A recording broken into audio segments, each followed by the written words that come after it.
Solution നമുക്ക് ഇവിടെ elements വെൽനെസിന്റെ വന്നേക്കുന്ന സൈക്ലോവ എന്ന് പറയുന്ന ഒരു കോമ്പിനേഷൻ ഓഫ് വളരെ നല്ല കോമ്പിനേഷൻ ഓഫ് കുറച്ച് ഹെർബ്സ് ആണ് ഇവിടെ ഈ ഒരു സൈക്ലോവയിൽ ഉള്ളത്.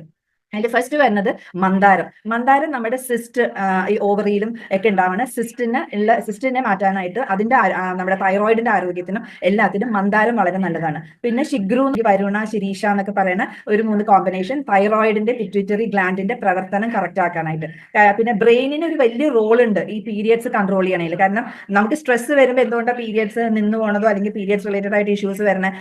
കാരണം അവിടുന്ന് സിഗ്നൽ നമ്മുടെ ബ്രെയിൻ ഒരു ഫാക്ടറാണ്. ഈ സിഗ്നൽസ് എല്ലാ ഭാഗത്തേക്കും സിഗ്നൽസ് കൊടുക്കുന്ന ബ്രെയിനിൽ നിന്നാണ്. അപ്പൊ സ്ട്രെസ് കൂടുമ്പോൾ ബ്രെയിനിനകത്ത് നിന്ന് സിഗ്നൽസ് പോവാണ്ട് നമ്മുടെ പീരിയഡ് സൈക്കിളിനെ കറക്റ്റ് ആക്കാണ്ടിരിക്കാനുള്ള ചാൻസസ് ഒക്കെ ഉണ്ട്. അപ്പൊ ഈ ഒരു കോമ്പിനേഷൻ ശിഗ്രൂ അല്ലെങ്കിൽ വരുണ, ശിരീഷ എന്ന് പറയുന്ന പീരിയഡ്സ് റിലേറ്റഡ് ആയിട്ടുള്ള ആ ഒരു കൺട്രോൾ ബ്രെയിനിന് കൊടുക്കാനായിട്ട് ഹെൽപ്പ് ചെയ്യണം. പിന്നെ ഗുഗ്ഗുലു എന്ന് പറയുന്നത് ആന്റി ഒബീസിറ്റി, വണ്ണം അധികം വെക്കാണ്ടിരിക്കാനായിട്ട് കൺട്രോൾ ചെയ്യണത്. പിന്നെ നമ്മുടെ ചീത്ത കൊളസ്ട്രോളിനെ കൺട്രോൾ ചെയ്യാനും, അതായത് ലിപ്പിഡ് ലെവൽ, ചീത്ത കൊളസ്ട്രോൾ, ട്രൈഗ്ലിസറൈഡിനെയൊക്കെ നോർമൽ ആക്കാനായിട്ട് വളരെയധികം ഹെൽപ്പ് ചെയ്യും. പിന്നെ കന്മദം എന്ന് പറയുന്നത് വളരെയധികം ന്യൂട്രിയൻസും മിനറൽസും അതിനകത്ത് നല്ല രീതിയിലുണ്ട്. അപ്പൊ അത് നല്ല രീതിയിൽ എബ്സോർബ് ചെയ്യാനായിട്ട് സഹായിക്കും. കന്മദം ന്യൂട്രിയൻസിനെയും മിനറൽസിനെയും നമ്മുടെ ബോഡിയിലേക്ക് നല്ലോണം എബ്സോർബ് ചെയ്യാനായിട്ട് സഹായിക്കുന്ന ഒന്നാണ് കന്മദം. അത് ഈസ്ട്രജൻ, പ്രോസ്ട്രജൻ ഹോർമോണിനെയൊക്കെ നോർമലൈസ് ചെയ്യാനായിട്ട് ഹെൽപ്പ് ചെയ്യും. കാരണം അതാണ് നമുക്ക് വേണ്ടത്.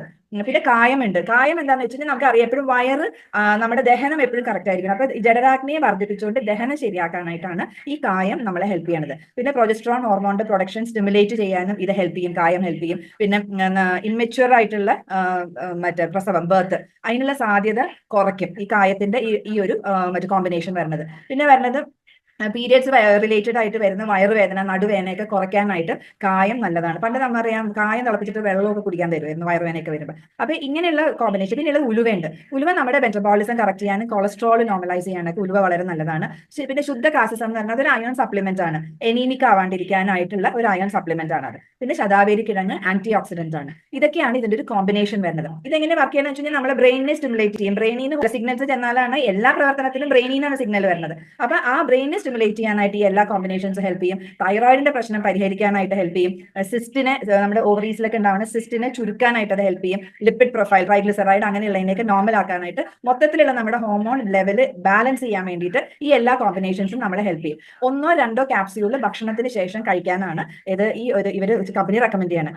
6 മാസമായിട്ട് കണ്ടിന്യൂസ് ആയിട്ട് പീരിയഡ്സ് ഇല്ലാത്ത ആൾക്കാർ ഡയഗ്നോസ് ചെയ്തിട്ട് മാത്രമേ ഇത് കഴിക്കാൻ പാടുള്ളൂ. കാരണം അവർക്ക് ചിലപ്പോൾ സിസ്റ്റ് 2 ഓവറിയിലും ചിലപ്പോൾ സിസ്റ്റ് ഉണ്ടായേക്കാം. അപ്പൊ അവരൊരു ഡയഗ്നോസ് ചെയ്ത് ഒരു ഡോക്ടറിനെ കൺസൾട്ട് ചെയ്തിട്ട് അവരുടെ മരുന്നിന്റെ കൂടെ, അവർക്ക് ഡോക്ടർ കൊടുത്തേക്കുന്ന മരുന്നിന്റെ കൂടെ ഈ സപ്ലിമെന്റ് കഴിക്കാവുന്നതാണ്. അല്ലാണ്ട് ഇത് മാത്രം വെച്ചുകൊണ്ടിരിക്കരുത്. കാരണം ഒരു രോഗാവസ്ഥയിലേക്ക് പോയിട്ടുണ്ടെങ്കിൽ ആ രോഗത്തിനുള്ള ഒരു ട്രീറ്റ്മെന്റ് എടുത്തുകൊണ്ട് അതിന്റെ കൂടെ ഇത് കഴിക്കാം.